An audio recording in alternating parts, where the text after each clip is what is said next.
Estamos en una nueva conversación FIDE con Isabel de Salas. Muchas gracias por estar con nosotros. Un placer, muchísimas gracias a vosotros por invitarme. Estoy encantada de estar aquí hoy con vosotros. Para quien no te conozca, voy a comentar un poco tu trayectoria. Eres psicóloga de formación, especializada en cultura y prospectiva, y te has dedicado a la estrategia con distintas variantes, ¿no?, a lo largo de tu carrera, que luego nos contarás. También te has formado específicamente en prospectiva, que es de lo que vamos a hablar hoy, en distintas universidades.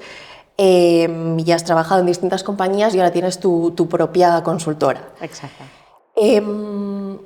Lo primero que quiero preguntarte, porque es una cosa bastante nueva y yo de hecho cuando lo vi por primera vez dije, uy, ¿qué es esto? ¿Qué es la prospectiva? ¿Y de dónde viene, no? Pues la prospectiva, o también conocida como foresight en inglés, viene justo del mundo anglosajón. Es una disciplina que nos ayuda a pensar en el futuro para tomar mejores decisiones en el presente. Nace, como todo lo que tiene que ver con la estrategia, del mundo militar o de defensa gubernamental en Estados Unidos en los años 50 más o menos, 50-60, de la mano de la Rand Corporation, que asesora al Ministerio de Defensa estadounidense, y de ahí, de la mano de un directivo, saltó al mundo corporativo a Shell, a la energética Shell, que en los años 70 empezó a aplicar el método de escenarios en plena crisis del petróleo, y eso le supuso una ventaja competitiva muy grande. En Europa también ha habido una corriente de prospectiva que empezó más o menos en los mismos años 50-60, pero mucho más social, con una vertiente mucho más social. Y las dos han ido evolucionando y están convergiendo ahora desde un plano puramente estratégico de toma de decisiones y un plano de mirar por el futuro de las sociedades también, ¿no?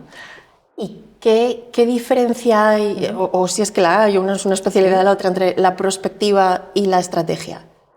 Bueno, la prospectiva en realidad es una forma de estrategia. Lo que pasa es que incorpora un ingrediente nuevo que no está en la manera de hacer estrategia que veníamos utilizando anteriormente, que es el futuro. La estrategia tradicional lo que hace es proyectar lo que conocemos del pasado y asumir que va a ser parecido, coger los aprendizajes y a partir de ahí tomar decisiones. La prospectiva lo que hace es primero mirar qué podría ocurrir en el futuro que sea diferente de lo que conocemos, qué alternativas se presentan ante nosotros. Los famosos escenarios no dejan de ser alternativas de lo que podría ocurrir, y a partir de ahí evaluar cómo estoy de bien preparado para cada una de esas alternativas. ¿Hay algún punto ciego que hoy no esté contemplando? ¿Hay algo que debería hacer para prepararme mejor, para evitar algún riesgo, para poder aprovechar mejor alguna oportunidad? Y no solo en términos de preparación ante lo que pueda ocurrir fuera de mi área de influencia, sino también dentro de lo que yo puedo crear, de lo que yo puedo construir, dónde quiero construir, a dónde quiero llegar. No solo el siguiente año, sino dentro de 5 o dentro de 10, porque hay cambios que necesitan tiempo para poder materializarse. Entonces, ¿dónde quiero estar y qué puedo hacer para llegar mejor, llegar más robusto, más sólido, y qué puede ocurrir en el camino que me empuje hacia allí o que me frene, que me lo ponga más difícil, ¿no? O sea, que entonces se puede aplicar este enfoque o esta técnica, no sé si cómo llamarla, sí, disciplina a cualquier ámbito, o sea, desde el mundo, por supuesto, corporativo o a la administración pública, no sé si incluso a la vida personal, a la ciencia, en fin. Pues justo has dicho los 3 ámbitos en los que se aplica, ¿no? O los que es más conocido. A nivel gubernamental se lleva aplicando mucho tiempo, hemos comentado el caso de Estados Unidos, también en Canadá, Singapur, por ejemplo, también es un país que ha estado aplicando prospectiva desde hace décadas, y de hecho, gracias a eso en parte, ha podido dejar de ser una colonia británica con un territorio muy pequeño, una multiplicidad de culturas y ningún recurso natural, que lo hacía bastante complicado. Gracias a aplicar prospectiva y a tomar decisiones a largo plazo y prepararse con tiempo, ha conseguido crear esa visión de futuro que ellos tenían, ¿no? Y es hoy uno de los países en Asia con mejores indicadores de bienestar y desarrollo. Otros países en Europa que lo aplican, Finlandia, Reino Unido, Francia, hay muchos países que lo están aplicando a nivel gubernamental. Incluso España creó en 2020 la Oficina Nacional de Prospectiva Estratégica y está haciendo proyectos relacionados con el futuro del país. También hay gobiernos regionales que trabajan el futuro de un territorio. En España, por ejemplo, hay varias comunidades autónomas que lo trabajan. O sea, una de las aplicaciones es la pública, a nivel gubernamental, a nivel de decisiones y políticas públicas, donde quiero estar dentro de 30-50 años. Bueno, tiene especial sentido, ¿no? Claro, en la educación, por ejemplo. si queremos hacer un cambio de calado en la educación, no podemos pensarlo en los ciclos democráticos de 4 años. Tenemos que pensar un poco más a largo plazo porque tarda una generación en verse los efectos. Otro ámbito es el ámbito corporativo, el ámbito empresarial, donde también lleva tiempo. Shell fue una de las pioneras, que empezó en los años 70, pero desde entonces hay decenas, de hecho más, diría, cientos de compañías a nivel internacional, en España también, que aplican la prospectiva en sus procesos estratégicos habituales. Y lo que hace es incorporar este pensamiento un poco más a largo plazo. La diferencia con la estrategia habitual es que la estrategia habitual funcionaba muy bien en entornos muy estables, donde lo que decía antes, ¿no? Lo que conocemos del pasado tiene sentido y los aprendizajes que tenemos nos sirven porque el entorno más o menos sigue siendo muy parecido, o por lo menos las bases de ese entorno son muy parecidas. En entornos muy volátiles, muy cambiantes o de alta incertidumbre, como el que estamos viendo ahora, por ejemplo, la prospectiva añade una ventaja porque te permite anticiparte a posibles disrupciones que no han sucedido antes, pero que puedes ver venir. Que puedes, no voy a hablar de predecir, porque nosotros no hacemos predicciones, pero sí puedes anticipar, puedes ver pequeñas señales que sí que están ocurriendo hoy y que te preparan o te envían señales de alerta sobre qué podría ocurrir en un futuro. Es importante el condicional, ¿no? ¿Qué podría ocurrir? O sea, que por ejemplo, la disrupción de la inteligencia artificial, ¿no? O sea, probablemente quien estuviera dedicándose a esto algo debería haber intuido, no sé si a este nivel, pero la idea es que haber podido adelantarse a todos los cambios que se están produciendo y que supuestamente se van a seguir produciendo en el futuro, ¿no? Para que no te pillen el pie cambiado, quiero decir, que hayas podido ir adaptando. Isabel, cuéntanos, porque claro, he dicho que eres psicóloga de formación, sí. Y me parece muy curioso que de ahí... Hecho, hay uno de los ámbitos que no hemos comentado, que es el ámbito de aplicación de la prospectiva a nivel personal, que tiene un poquito más que ver quizá con el coaching o con el desarrollo propio, ¿no? Que a lo mejor ahí sí que hay un poquito más de vinculación con la psicología, pero también se puede aplicar. O sea, ¿dónde quiero estar en 10 años y qué pasos tengo que dar para llegar? ¿Y qué puede ocurrir? ¿Qué riesgos o oportunidades me puedo encontrar en el camino?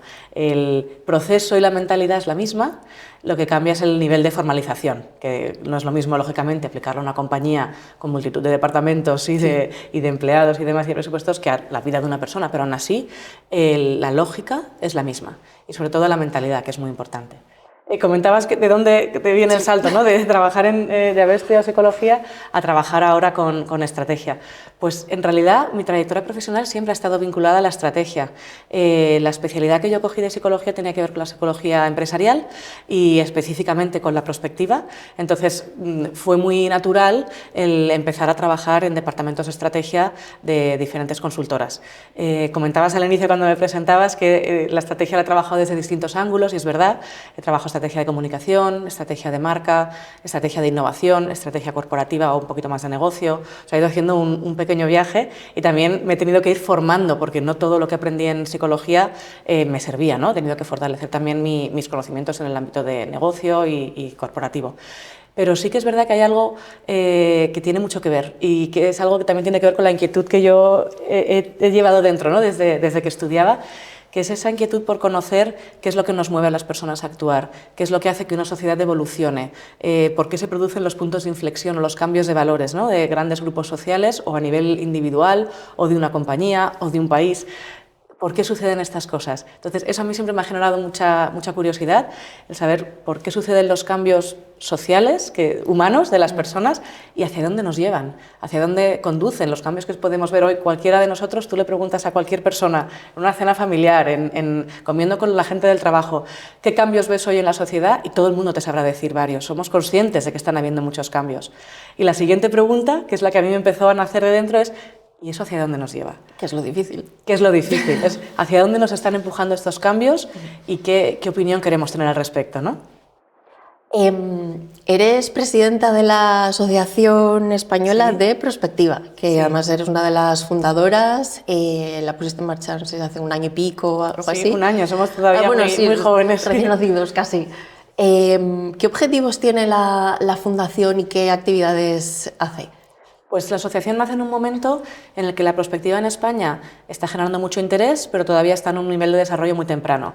Cada vez hay más gente, tanto a nivel empresarial como a nivel del ámbito público, en la academia, que empieza a saber que esto existe y quiere saber más. cómo lo puedo utilizar, cómo me puede servir, incluso aunque no conozcan la prospectiva, están buscando herramientas que les permitan manejarse en ese entorno tan incierto.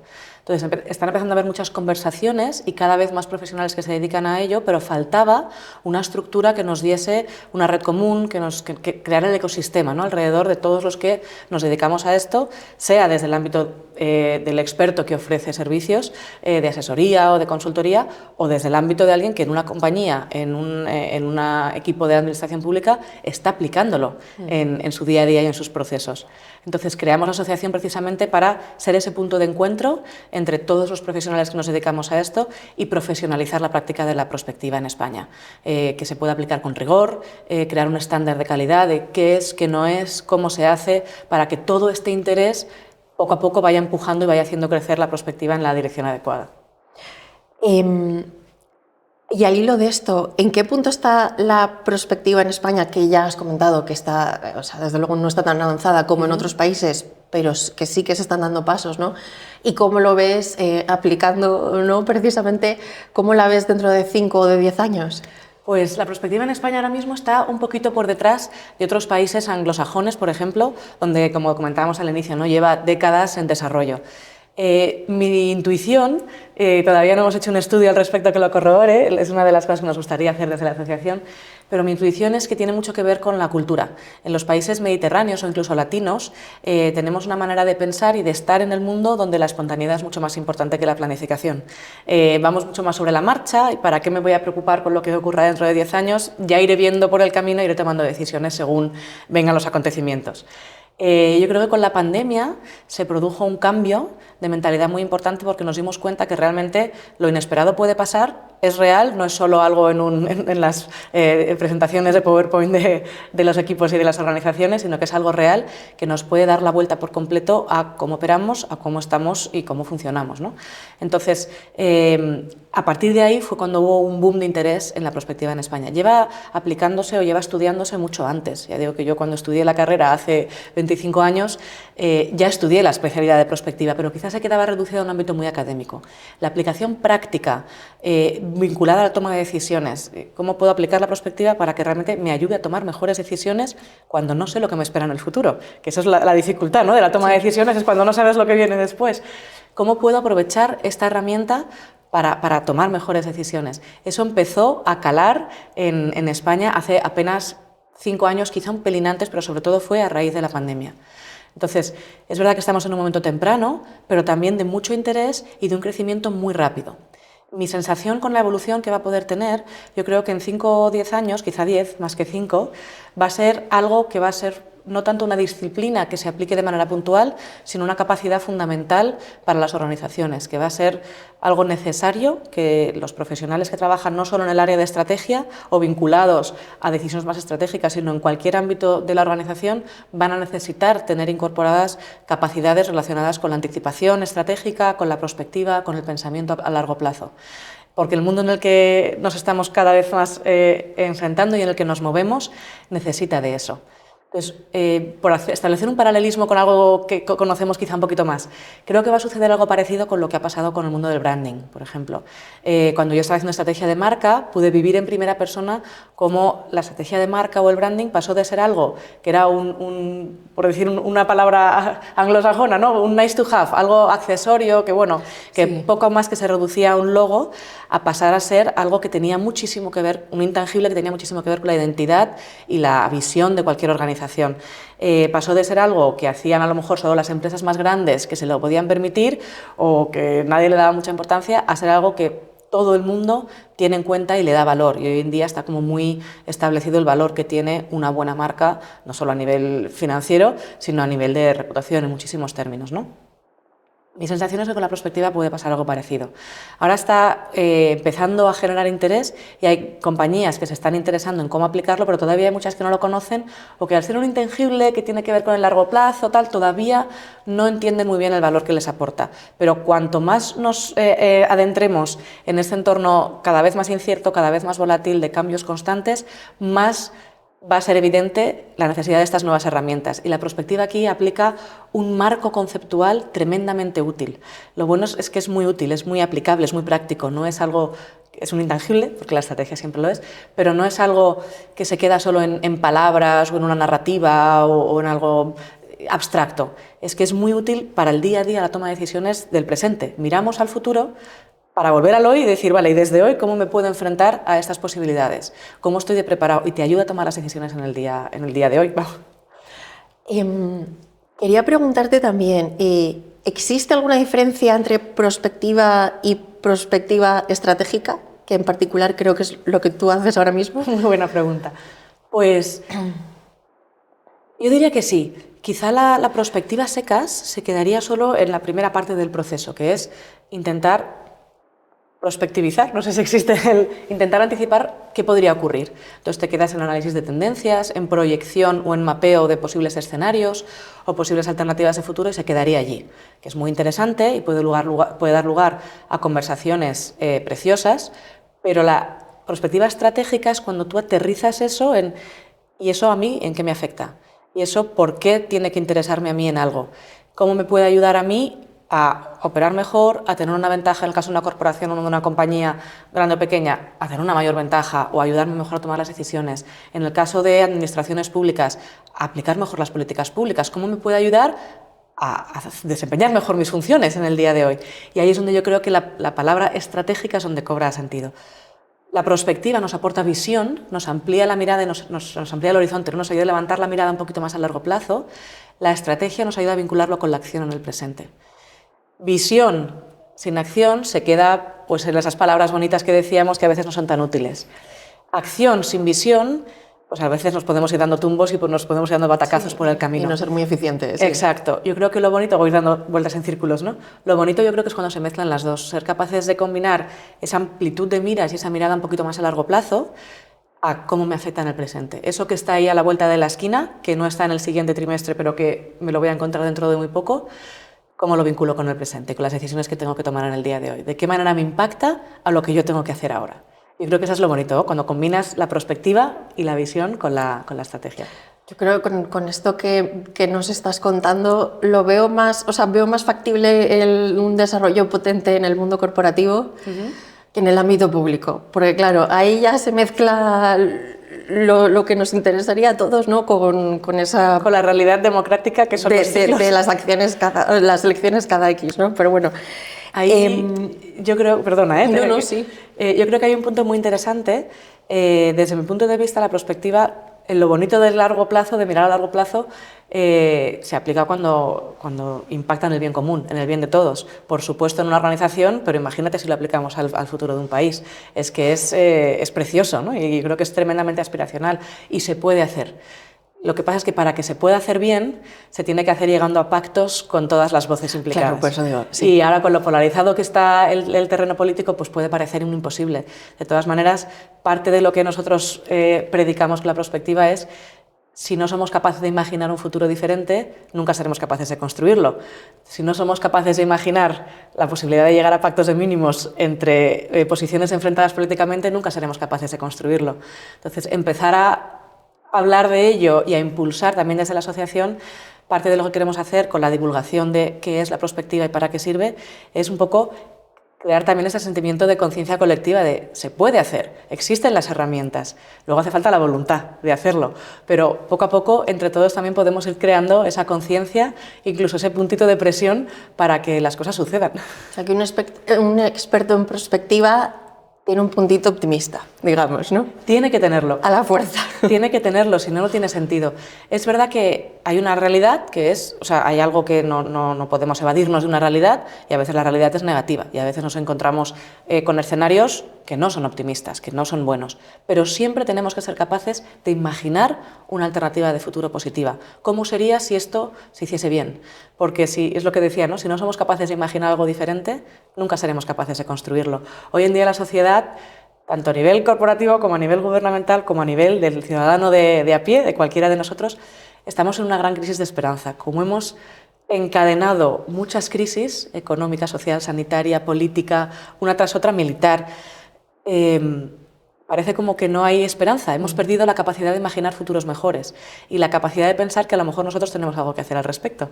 Entonces, lo primero es ser capaz de imaginar que se puede hacer un futuro mejor. No hace falta que sea el ideal, no hace falta pensar en utopías, pero sí pequeños cambios que nos podrían llevar a una alternativa diferente, que nos ilusionase más y que a todos nos apetezca vivir en ella. Yo creo que ese es el primer paso. Ese optimismo un poquito hace falta. Y es verdad que a veces yo creo que en ese pesimismo exacerbado hay un poco de ombliguismo incluso, ¿no? Como si fuese la única época en la que han pasado muchas cosas negativas juntas, ¿no? Pues ha pasado muchas veces antes, o sea que... La perspectiva también, algo muy bonito que consigue, y esto lo he vivido nosotros en la consultora que yo tengo en Steering Futures, estamos especializados sobre todo en el ámbito corporativo, y lo he vivido con los equipos con los que he trabajado en diferentes organizaciones.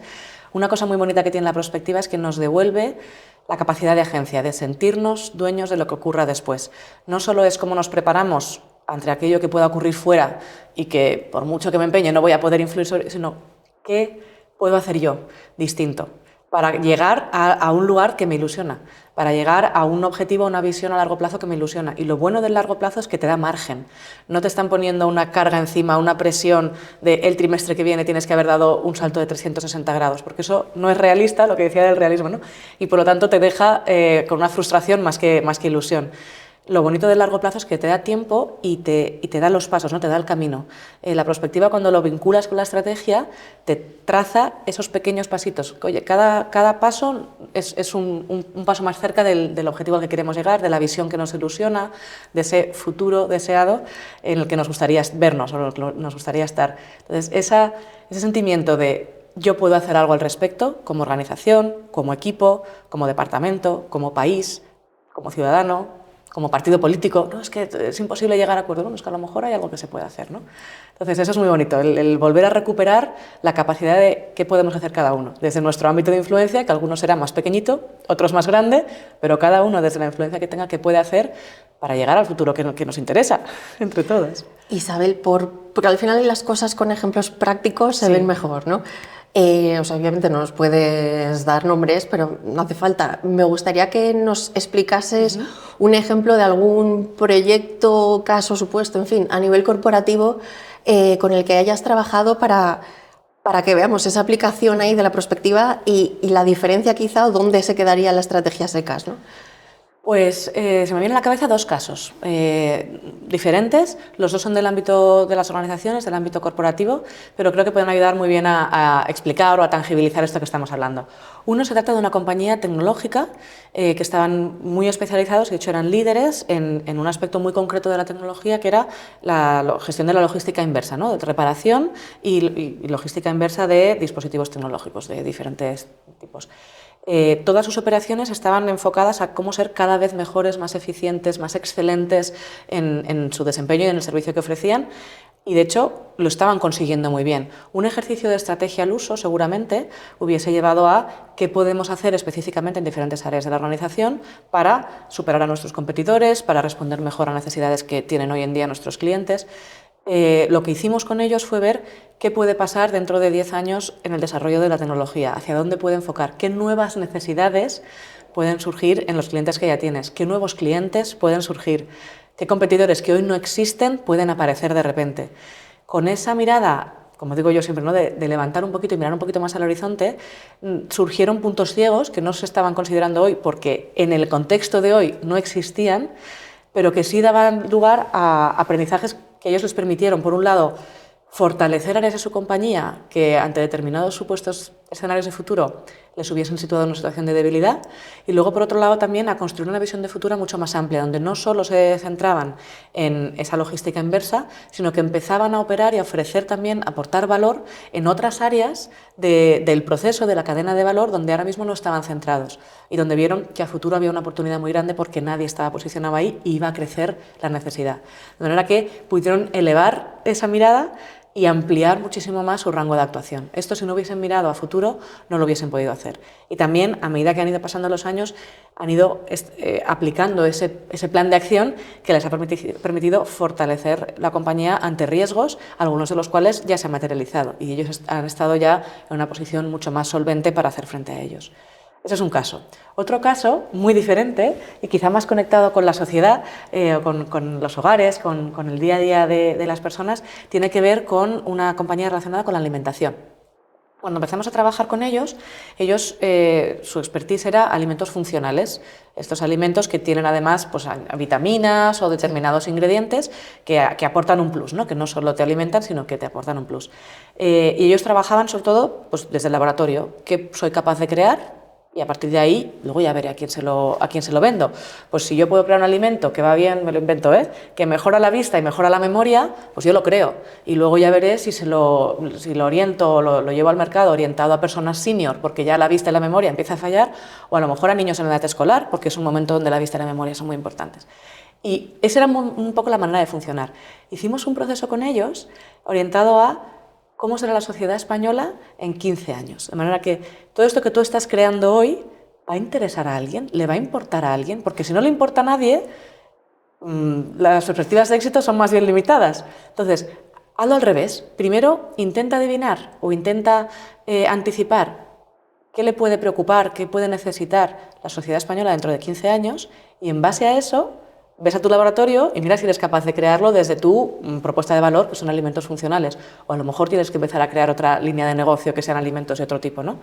Gracias a este trabajo, esto fue hace, pues, de hecho ya 17, 18 años, o sea, hace ya bastante. De hecho era la Sociedad Española en 2020, cuando lo hicimos en aquel momento. Y lo que vieron era toda esta conciencia de la sostenibilidad que ahora tenemos tan, casi ya estamos aburridos un poco de ello, está en todos lados y que todo el mundo ya la tiene tan interiorizada, en aquel momento prácticamente ni se hablaba, pero vieron que era algo que iba a crecer mucho más, con lo cual empezaron a crear alimentos en el que en todo el proceso productivo y el propio alimento eran mucho más ecológicos, tenían mucho más cuidado por las personas que lo producían, por el origen de la materia prima, o sea, todo el proceso empezó a ser muchísimo más orientado a la sostenibilidad, ya en aquel momento.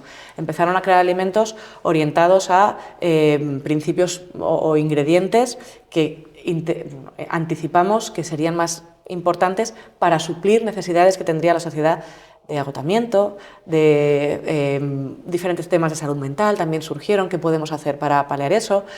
Entonces, con una exploración tremendamente social de cómo serán los hogares, las familias, las personas, la alimentación, el cuidado, la salud, dentro de 15 años, en aquel momento. A partir de ahí, ¿qué puede hacer la compañía hoy para prepararse? Porque todos estos cambios que decimos, incorporar la sostenibilidad, incorporar nuevos principios activos, nuevas formas de producir, no se implementan de un día para otro, ni de un año para otro.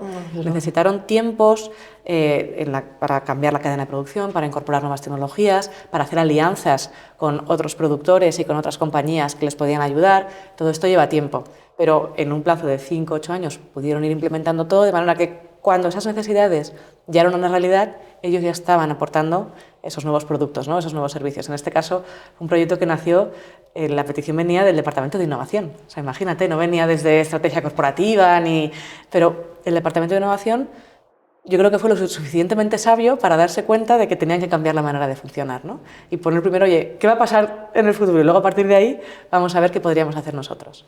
Y por ejemplo, en este último caso que has explicado, la primera parte, ¿no? Que es ese estudio de qué esperamos dentro de 15, dónde estará la sociedad dentro de 15 años, ¿eso ¿Cómo se hace? ¿Cómo se empieza? Sí, ¿cómo? Pues ahí están los grandes profesionales que se dedican a analizar tendencias.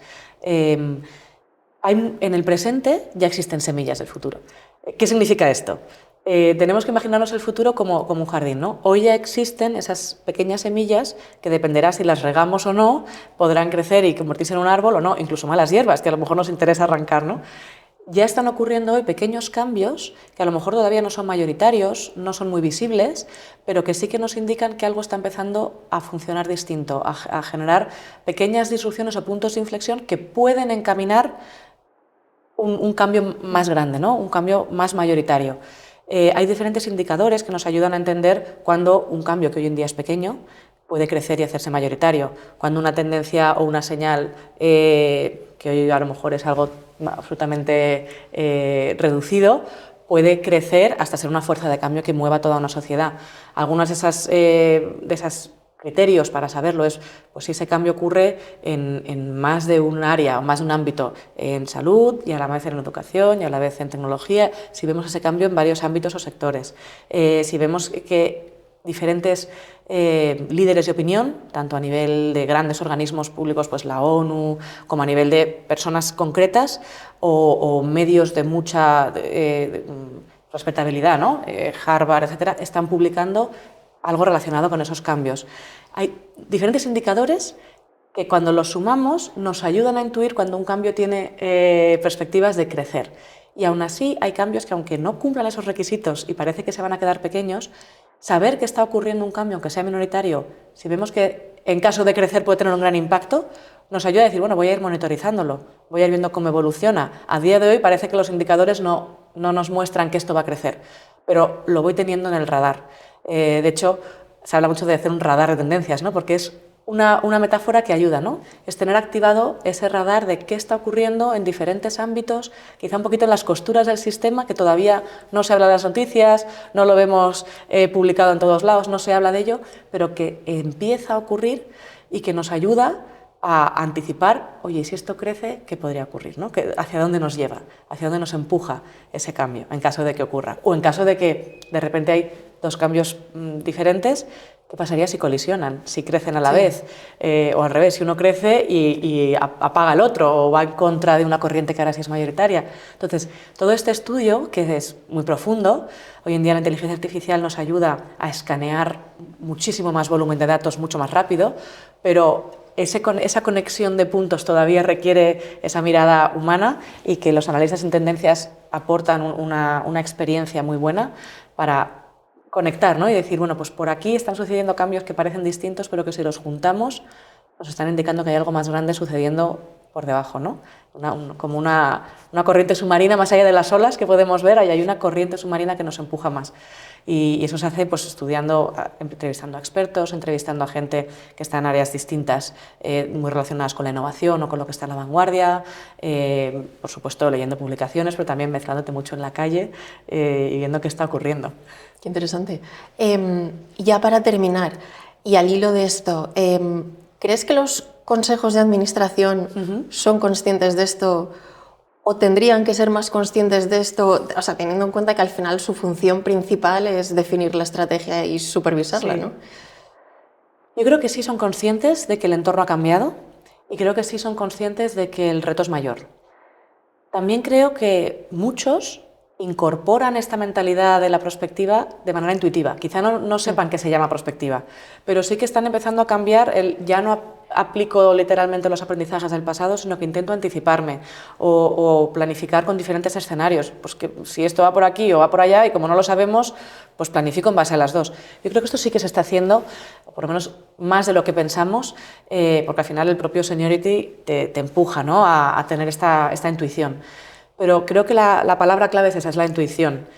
Más allá de la intuición, lo que aporta la prospectiva es un método sistematizado y que te permite que no solo recaiga en la intuición de una persona o en la visión de una persona, de un directivo o de un líder en una organización de manera solitaria, ¿no? Que tiene que remar mucho para luego trasladarlo, sino que la prospectiva lo que te ayuda es a que toda la organización reme en ese sentido, a que todos tengan incorporada esta capacidad y a poderlo replicar de manera sistematizada, de forma que puedas ir aprendiendo y mejorando esa intuición y aplicarlo a los procesos del día a día de la organización.